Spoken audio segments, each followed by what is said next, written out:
Hello, everybody. You are with Bookmark and our favorite series, BookMark Presents Ask Us Anything About LinkedIn.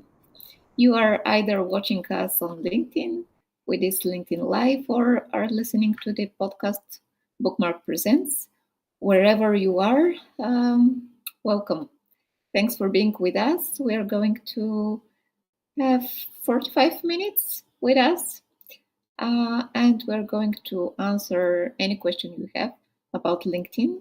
We have prepared some questions, so stay tuned. With us are, my name is Diliana. With us are Alex, Emo, Dari, and Ani. You can ask your questions either in the comments or sending us a quick email or a message. DM us, any of us.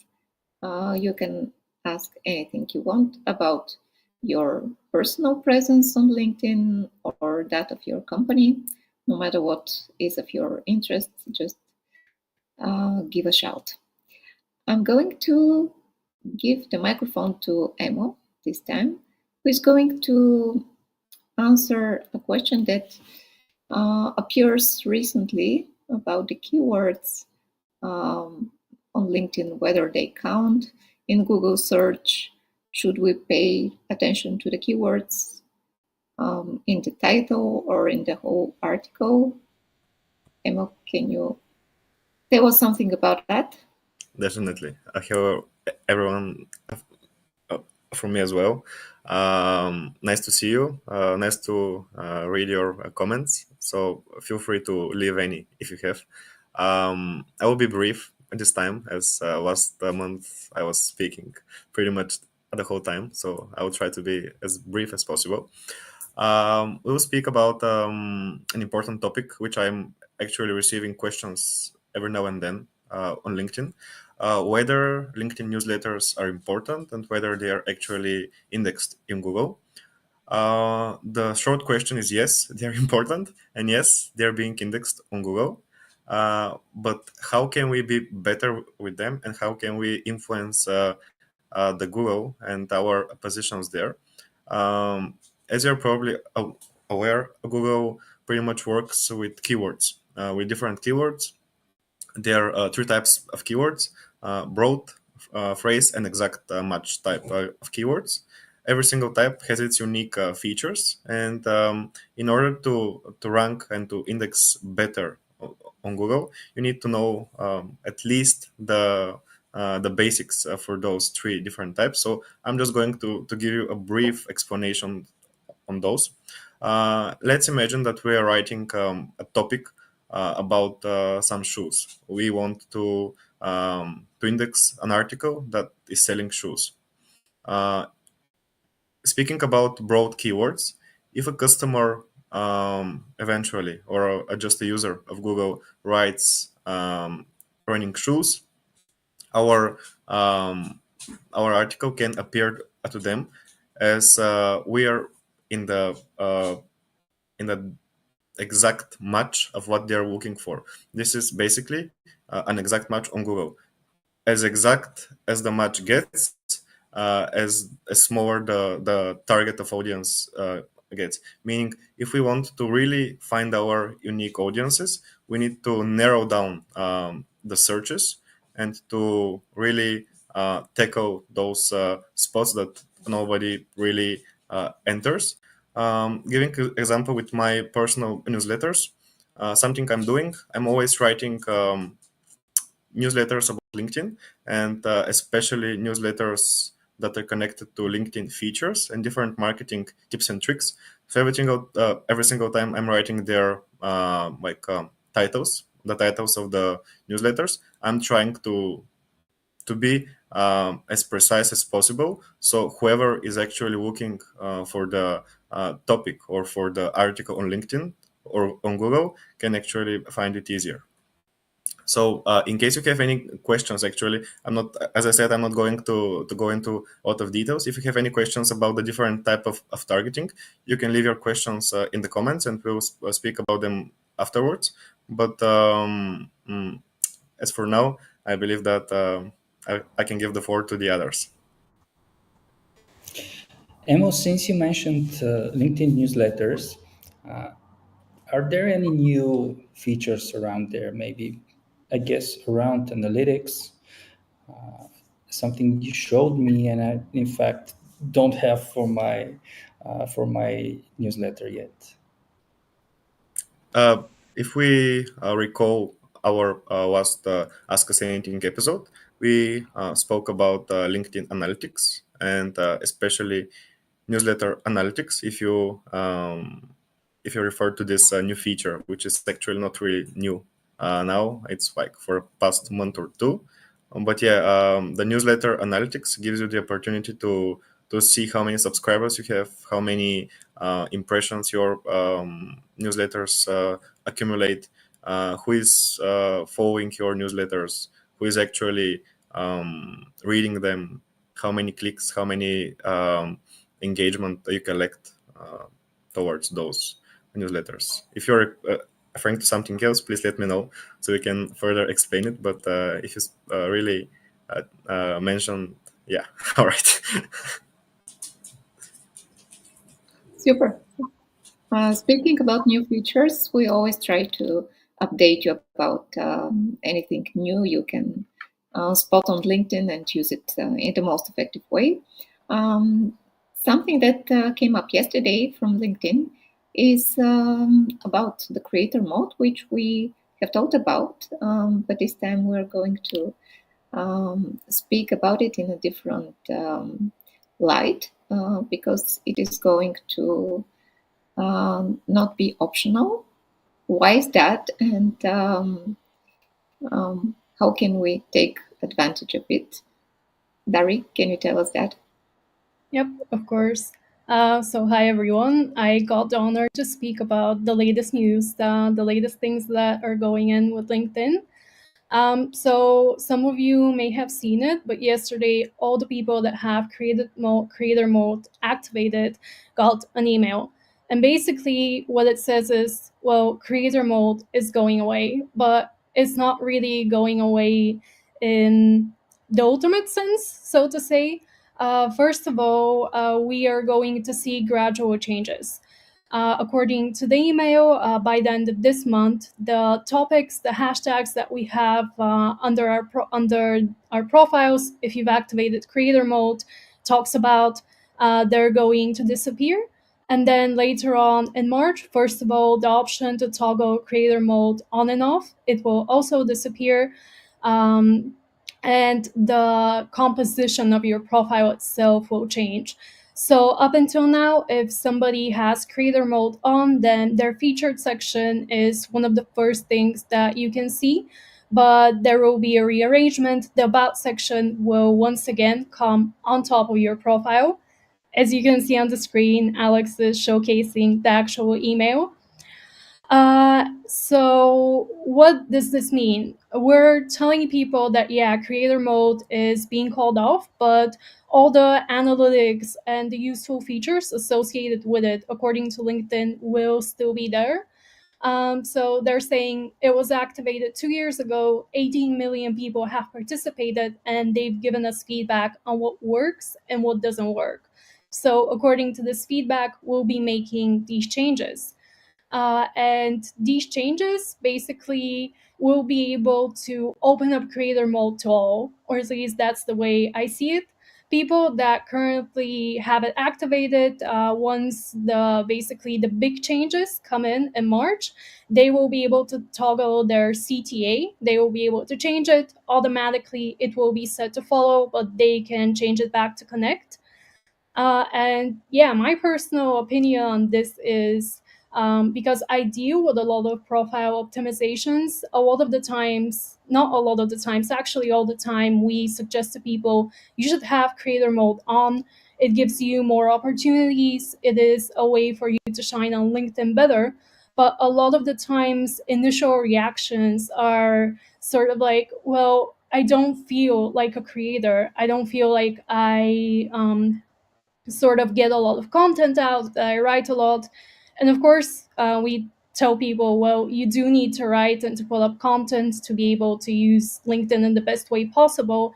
But also, it is a mode that you currently switch on and off on your profile, you shouldn't think about it like a gated community. Like, if you have creator mode on, then you should for sure have like 2 original posts up per week. It doesn't work like that. It's just something useful, something that gives you more features and more analytics and makes you stand out more. But yeah, because of the whole toggle on and off option, because of the way it's presented, I think a lot of people, at least in my experience, approach it with a little bit of intimidation. So by having these changes implemented, I think that intimidation will go away, and a lot more people will be able to actually get in touch with the useful sides of having creator mode on. But of course, I would also like to ask my colleagues what they think about it. And of course, not only my colleagues, but the audience that's watching us, if you already know the news, if you already have your own thoughts about it. Well, we've spoken about that. I have, I think last time or the previous time, mentioned it that it's a great tool and recommended it for people to use it because people are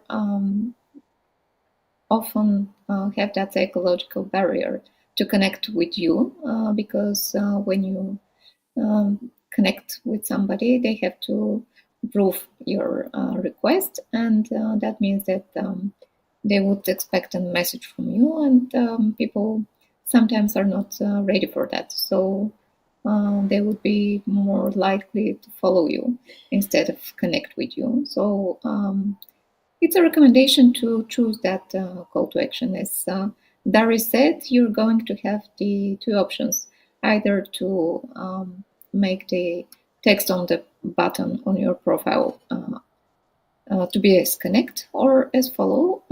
So I suggest to use the follow button. Of course, if you have something against that, or you have your own opinion, you can leave it in the comments. Otherwise, I will ask the first question we have on LinkedIn. Emu, if you allow me, I will read it. It's from Gadina Pankova. Is there any tool where we can find or measure keywords used in LinkedIn to be found in Google? Oh, that's a question for you.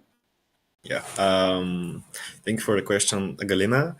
In fact, there are quite a lot of tools which are some of some are free, some are paid, that lets you analyze and actually dive deep into the field of performance marketing and search engine optimization. However, this is something I have struggled myself a few weeks ago.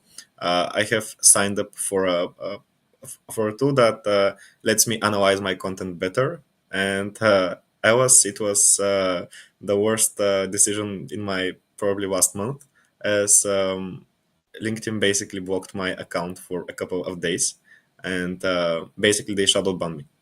LinkedIn doesn't really like using like external tools such as the one I was using. So there are quite a lot of tools, but my personal suggestion for you is restrain from those tools and use only simple logic. The best SEO specialists in the world are the ones that are not really using any tools to highlight and to develop better, but actually the ones that are using common sense. Is sometimes common sense is even better than any automations. So yeah, this is my pure answer to you.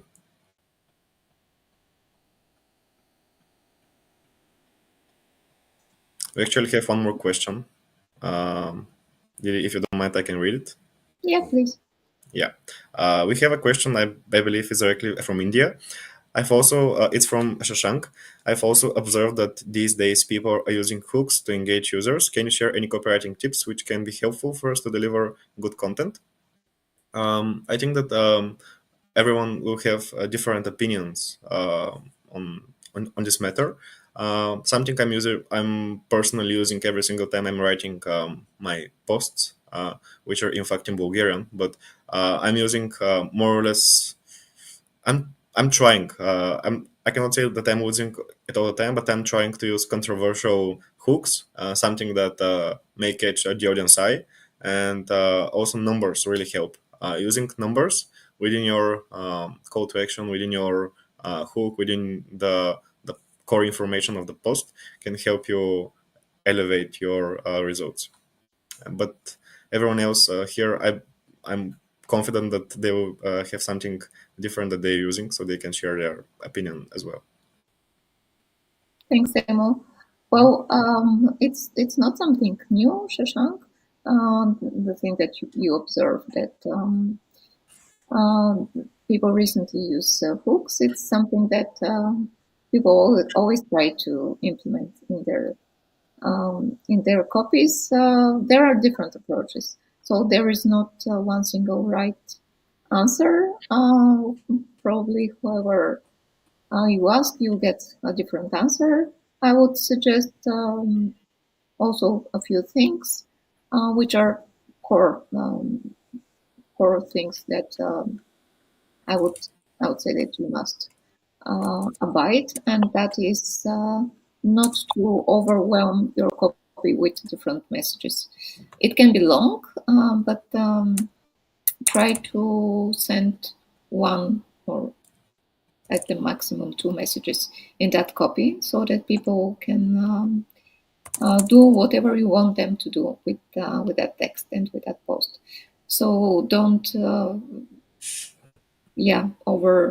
overwrite and overuse the messages you have, the call to actions you have in that copy. Also the keywords, which Emo already mentioned. Try to make visually the text appealing, meaning that you don't, if you put yourself in the shoes of the reader, would you read a long copy which is just one paragraph? I bet you wouldn't. So use short paragraphs, use emojis, but not too many. Use all that prompts that will make you, as a reader, make the act of reading easier and yeah, nice. Something else, maybe, Alex, you have one or two tips as well on that matter. I think you were exhaustive enough, so I guess we can go to the next topics. It is great that we have more questions. So, who's next?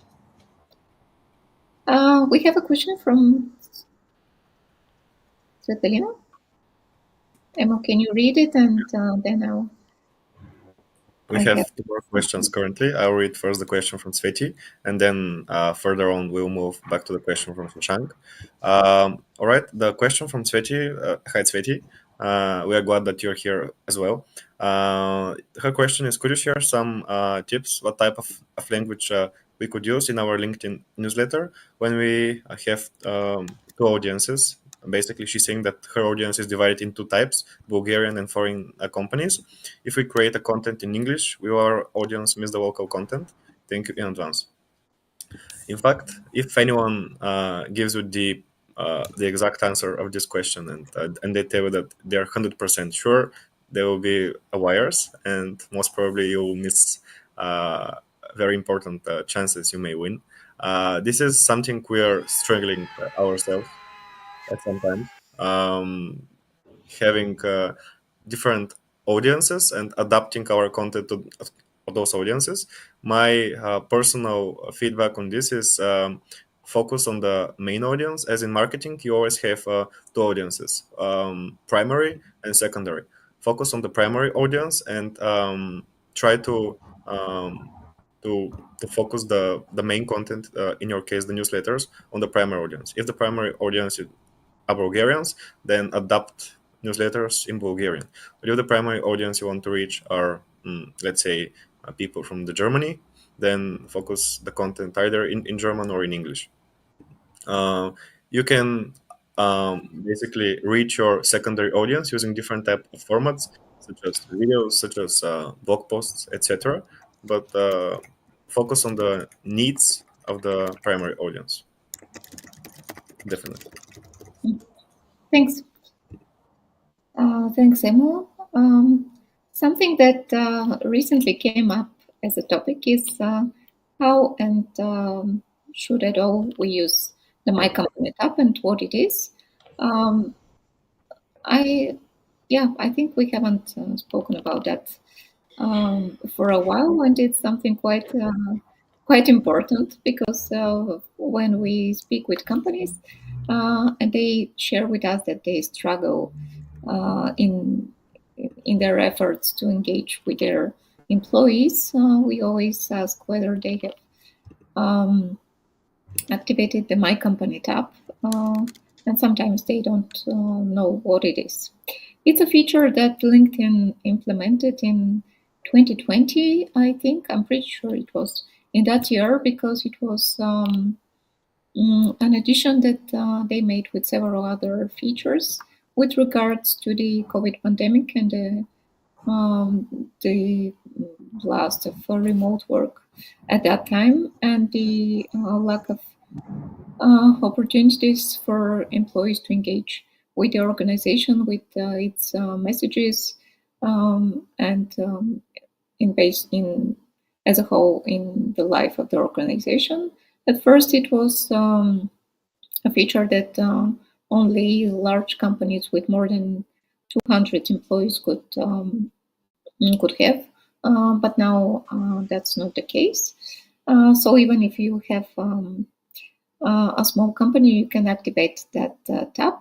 What it gives you as an added value, it's a way for administrators of the page to recommend to actually create concrete posts ready for the employees to post. And the great thing is that when they post them, they appear on the employees' feed as organic content.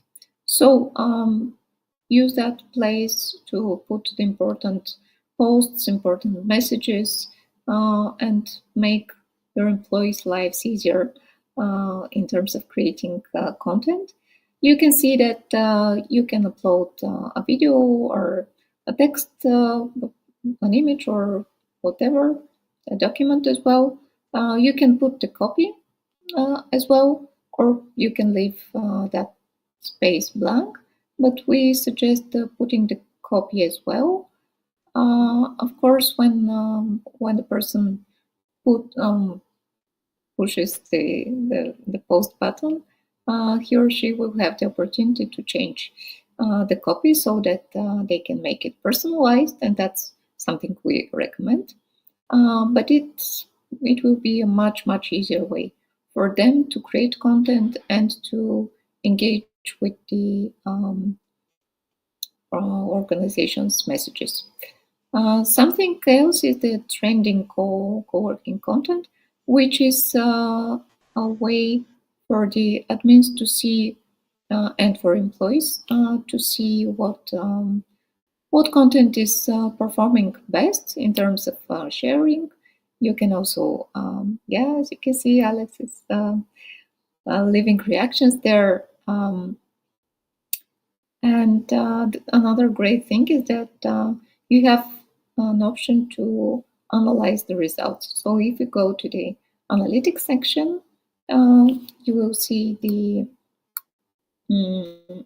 employee advocacy button tab, which shows, which gives you great insights about the audience of the content created by your employees. In fact, created by admins, but shared by employees. Who has recommended that post? Who has published it? Impressions, engagement, all that key metrics that matter to you if you want to create the next content with that base of information, which is something that we always recommend. Whatever you create as content, make it based on the analytics.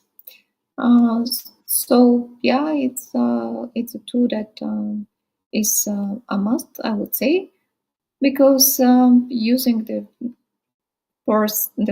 workforce in the best way possible is something you shouldn't underrate. Any post that the company, an organization sends will reach less people than the employees in total will reach. So yeah, I would suggest that my company tab is something you must use.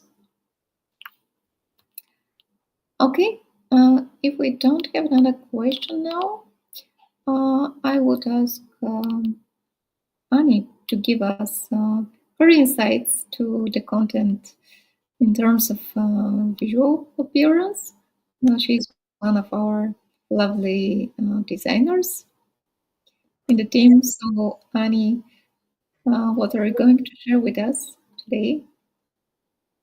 I'm going to change the topic a little bit. I will speak and share my opinion on one topic that concerns all, not only designers, but content creators, copywriters, everybody, and that's artificial intelligence.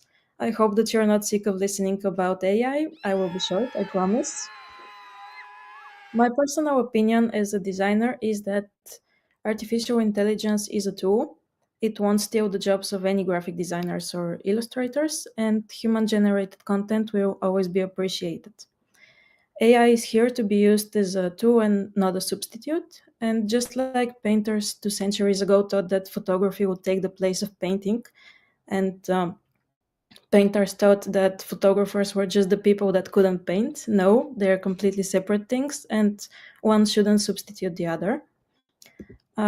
The same thing was in the 20th century when Photoshop, Illustrator, and all of these programs came to the world. They won't replace graphic designers. They're just a tool that is helping us work more efficiently, more quickly, and I think everybody should be using some kind of artificial intelligence in their jobs. For example, as a graphic designer, why would I cut out, for example, a person of a photo when I can simply just use the remove background in Photoshop or Canva? I think the future of AI lies in augmenting the creative process and not replacing it. And I would be happy to hear what percentage of your work is AI. And do you think that AI will substitute or will just contribute to the work of graphic designers, copywriters, marketing? What's your opinion? Both question to my colleagues and to the audience.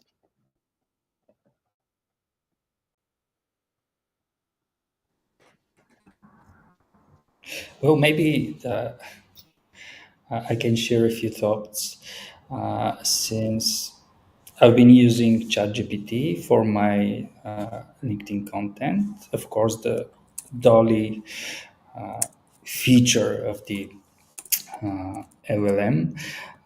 And I tried to create a character that looks like me in order to have at least one image per the posts that don't have that don't have any multimedia. So there is a bit younger Alex, sometimes reading, sometimes standing on his desk, and this helps me, in fact, to provide, let's say, a stronger format for my LinkedIn content. Since I don't know, using just text as a post type, we called it used to call it status, of course, but it doesn't work for me and my audiences. So I know that I need at least one image when I try to say something. So yeah, this is when the fake and younger Alex comes in handy, but it doesn't make me a designer, just as Canva doesn't. But those are just tools. So I'm 100% with you on this topic. So your work is safe, your talent is safe, uh, but yes, you can be much, much better using all those tools to help you.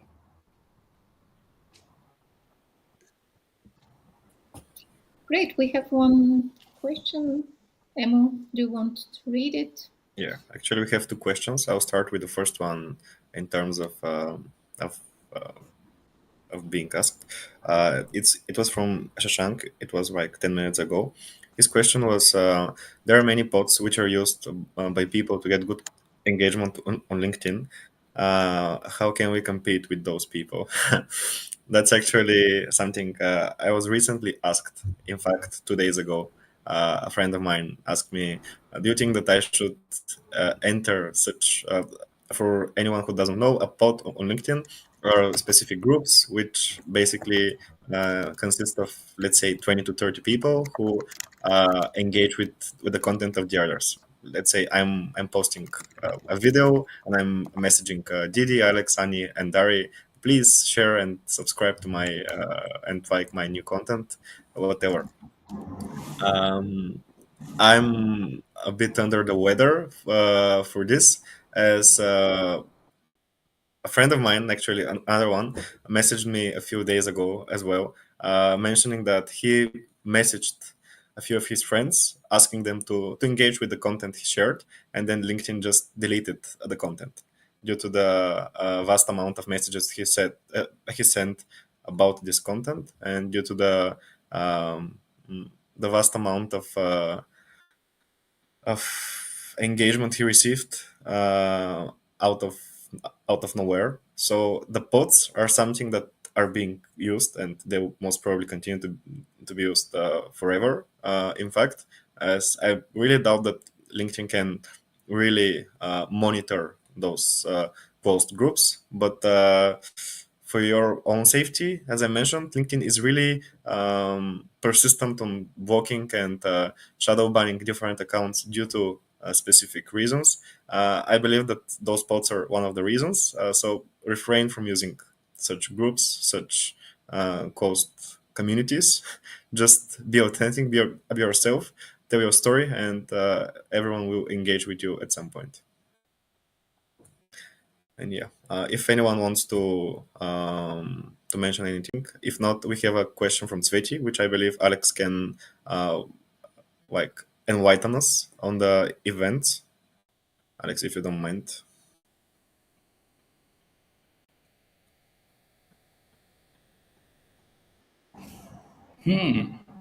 Of course, while dealing with the all the scenes and captions, I forget switching my microphone on. I think the question is actually from Lubomira. My bad. Yeah, my bad. Yeah. So let me switch to this scene so you can see her question as well. Uh, Hello and thank you. Hi, Luba. If I want to promote a physical presence event, a live event, which is the best way to do that on LinkedIn?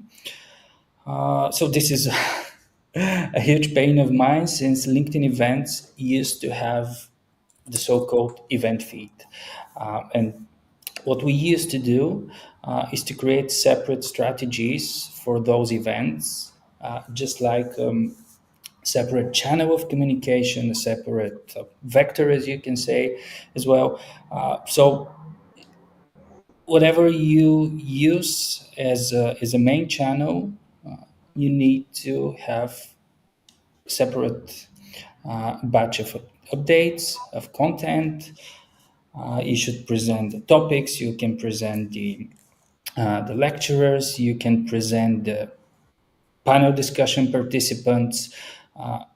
You can do it update by update, or and in fact by using different formats. For example, what we have, and unfortunately, I don't have the time right now to show you how we do it, but maybe if some of the others send me the link to a few similar updates, we can see that. But what you should look for is a mix of topics, a mix of formats as well. If you have one person you want to showcase, you can use an image, or you can use a video as well to present their biography, the why of your invitation. Why did you invite those people? What will people learn from them? If you have a panel discussion, a document would work best, since you'll be able to showcase many faces, many professionals, and every slide of the document will send another trigger to the algorithm almighty. So documents will provide much higher engagement rates. So it usually turns into a much wider audience. So these are a couple of suggestions I can give to you. Of course, LinkedIn is the platform which gives the most precise targeting. So LinkedIn ads are another option for you to reach wider audience. And even though you've probably heard 1,000 times that LinkedIn ads are too expensive, no, they're not. And they might be pretty cheap for you if you have the right targeting to the right audience. You have the right proposal for them, and they're ready to become part of your physical event. So yes, you can probably not sell the tickets to the physical event directly on LinkedIn, but LinkedIn ads would do a great job for the awareness part of your communication. Hopefully that answered Lumira's question. Of course, there are other things that can be done, but in a nutshell, I think that's perfect. One more topic that I want to touch on is the showcase pages. Are they different from the main company page? Why do we need them? Should we create that one? And in which case?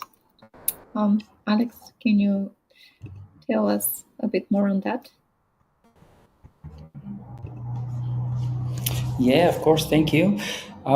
In fact, I suggested speaking about the LinkedIn Showcase pages a week ago, and then I said, okay, maybe it's not that important. We have other topics to include, and since then we have received twice questions about whether different companies should use showcase pages. So it went back to the schedule of this live webcast, and of course, my pleasure.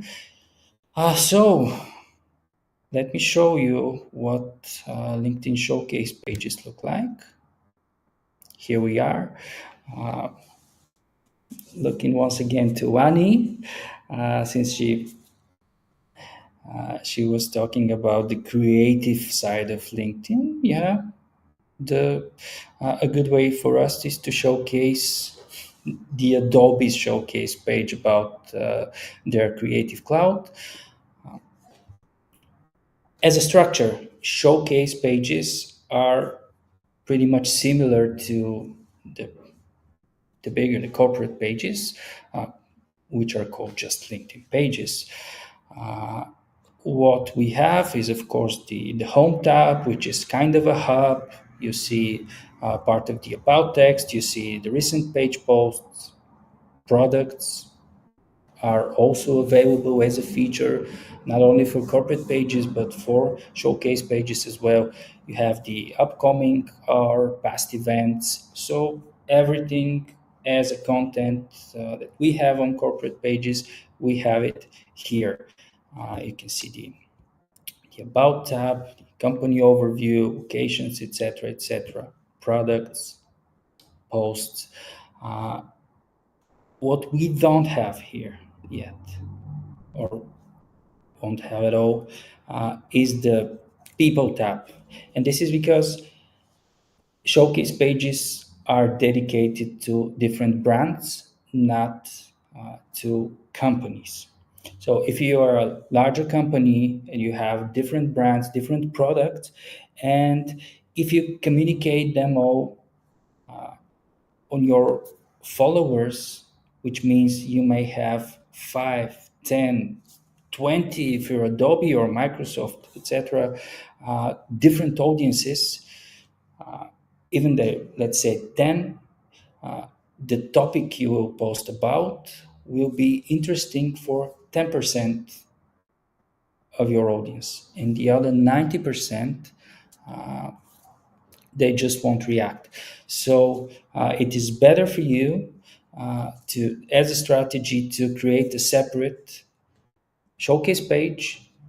Of course, yeah, you will start creating your audience from ground zero, and yet those will be focused, dedicated audience, which means higher engagement levels, which means faster growth to the page. And as you can see, you see the showcase page, you see on the right hand side the affiliate pages, let's say panel. Of course, if there is a product, since there are some product featured here, as I already mentioned, you will see suggestions for similar products that different LinkedIn members use. So it's basically almost the same. You can run LinkedIn ads for showcase pages. The other thing that you can't have on LinkedIn is, in fact, the employee engagement features that Didi spoke about a few minutes ago.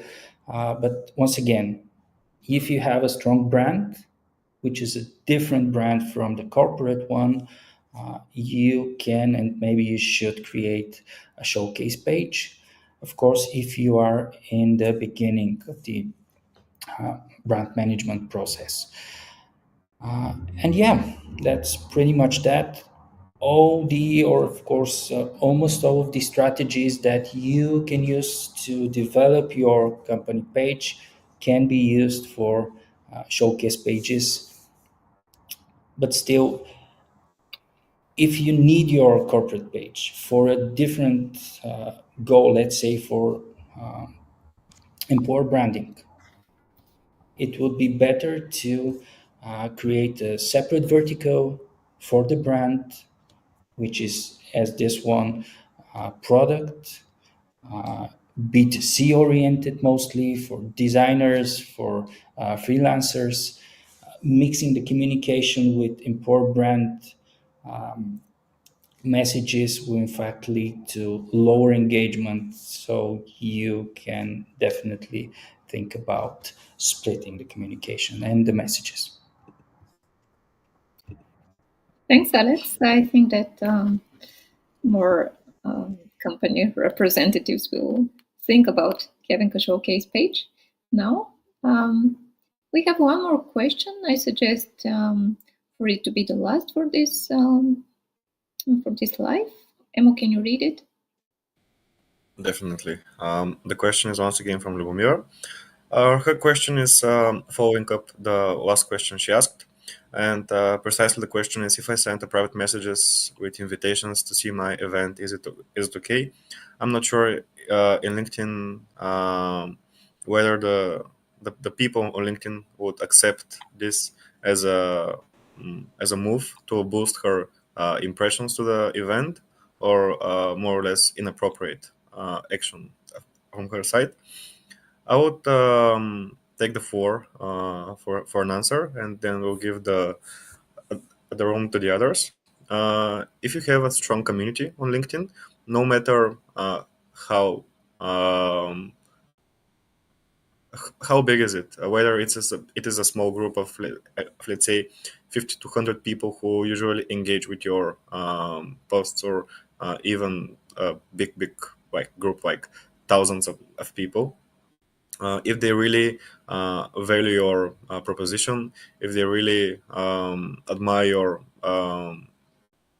content, they can and they will try and help you. In fact, the fact that you're currently here, everyone, I see 15 people who are active listeners, and you're watching this live event. You're here most probably because you were invited either by me or by someone else from the Bookmark team, for which we're really thankful to you. So sharing is caring, in fact, and I personally believe that if you try to boost your event organically, not via ads, but just through messages, through organic posts, newsletters, videos, etc., this would be more or less accepted as a pure try to do your job basically, and to elevate your projects. So the short answer is it depends really on how you're going to message everyone via direct messages, but they shouldn't be really bothered. And yeah. Thanks, Emo. I think that you said it all. It depends. That's the most favorite answer. It depends. But there are cases when it really depends. So yeah, of course we can proceed with any discussion we started today in next time, or in private messages. Don't hesitate to contact us. This time we try to be a little bit shorter. Let's see how it goes. Usually 1 hour is definitely not sufficient for us to speak about LinkedIn, but let's see how it goes with a shorter episode. You can message us if that's okay for you, or you prefer longer episodes. Be with us in March, the first Friday of March, which is Friday the 1st, March the 1st, sorry. Join us for the next episode of Ask Us Anything About LinkedIn. Thank you very much for being with us, for your questions, and for your attention. And stay healthy in this winter virus season. Bye bye. Bye. Bye.